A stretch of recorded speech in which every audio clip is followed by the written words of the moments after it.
With me now, I should have the CEO of YHA, James Blake. Hi, James. Hi, Mike. Hello. Can you tell us a little bit more, first of all, about the YHA? Yeah, no, absolutely. Well, we're, as you say, we're a 90-year-old national youth charity. We've got 150 hostels right across England and Wales. Around about 1 million people stay with us each year, of which about 400,000 are young people. About half of those from schools and the rest coming with their families or on their own. Obviously we were celebrating our 90th anniversary this year. It's not quite the year or the way we were intending to celebrate it, but one of the things we thought was really important was just to find out what people were thinking about the outdoors in this period where, of course, nobody can access it. That's a very good point. I think it's something we've all missed. You know, we are obviously allowed out for a tiny bit of exercise every day, but nothing like the great outdoors. Yeah, well, I think it's also different according to different sorts of people. I mean, there are about 2 million people, for example, who don't have access to a garden, and something like that is going to be absolutely critical for people at this period. I mean, I'm really lucky. I mean, I live in a town where I've got a small garden and I can get outside into the woods and the local countryside, and I think that's really important at the moment. And as you say, 93% I think of families in our research said that the outdoors was vital, and that was partly because of mental health. I think 80%, 4 in 5 people feel it's going to really help their well-being at the moment. And also just simply accessing fresh air. And if you don't have access to that at the moment, many people living in cities or in flats won't, I think that's going to be really, really difficult for people.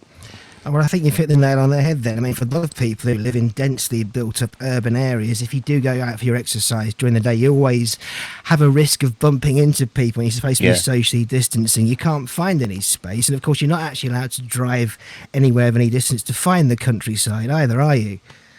Yeah, I mean, that's absolutely right. And it's... and I think that's leading to almost a greater sense of stress. People are actually worried about going outside, for, both for their health, but also are they doing the right thing?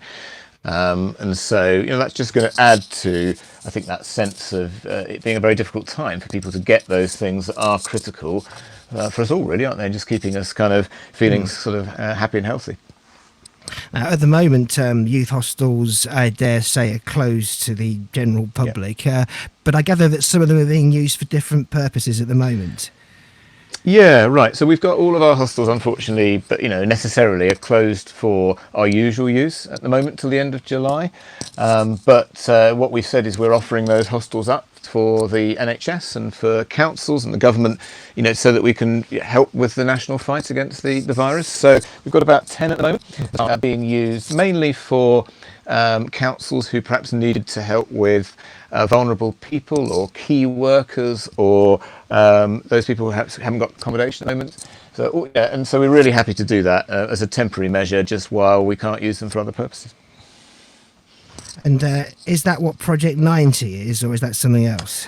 Yeah, no, Project 90 is something else. I mean, we already had a Project 90 appeal, and basically what that was about was for those people who couldn't afford otherwise to take a holiday. I think in our research you've probably seen that 12% of families haven't taken a holiday at all in the last 3 years, and that's often because people haven't got the money to do it. So we had a Project 90 appeal, which was basically taking 90 families from every region in England and Wales and giving them a free break, looking for those families who couldn't otherwise afford to go away. So we were doing that anyway, as for this year, but what we've just done is extend that appeal to support key worker families, so the people who are on the front line and aren't going to be able to take a holiday because they're working incredibly hard for us all in hospitals at the moment. So we've just extended that appeal, and as soon as we're allowed to, we want to be able to run those breaks for people later in the year.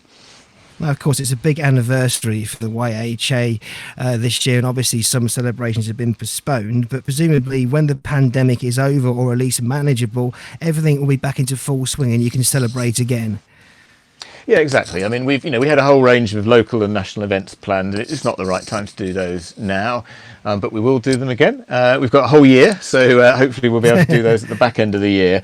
But what we can do, I mean, if you follow us, we've got an Instagram feed, a Twitter feed, a YouTube page, and on that we're posting ideas of how people can stay active and healthy and connected with us, while we're closed. And as soon as we're open at the back end of the year, then absolutely we'll be going ahead with that. But, at the moment, the Project 90 appeal, of course, runs. So if people wondering what to do want to do a challenge for us, in this period, for example, to raise a bit of money for those families. And Project 90, obviously, every little helps at the moment. Yeah, I was about to ask you that. If you want to give to the Youth Hostel Association, what do you do? Yeah, so you can go to our website, which is www.yha.org.uk, and you can click on the link there to, obviously to donate if people are feeling very generous. But other things you can do as well. You could do your own challenge to raise money. You could join us as a member if you're not already. That really helps us at the moment. And obviously, once we're open again, booking and coming to stay will be a really helpful way to support us. Well, personally, I can't wait to sample the great outdoors again. James, thank you so much for joining us today, and stay well and stay healthy. Thank you. And the same to you and your listeners, Mike. Thanks very much. Thank you.